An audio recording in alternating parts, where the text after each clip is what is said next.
कहवा में तुलसी के नैहर कहवा में ससुर होए तुलसा के करा से भइले बियाहवा तुलसी गइली ससुर हो ए सखिया के करा से भइले बियाहवा तुलसी गइली ससुर हो कुण खेते तुलसी के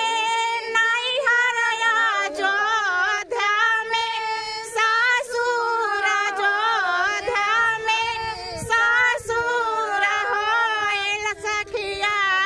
विष्णु जी से भइले बियाहवा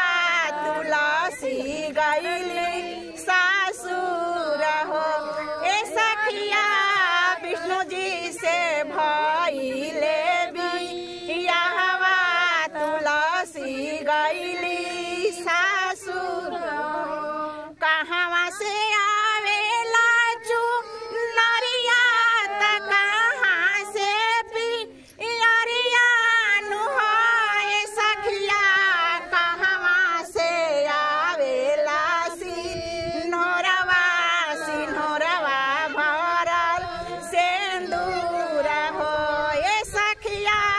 कहवा से आवेला सिन्होरवा भरल सिंदूर हो नैहर से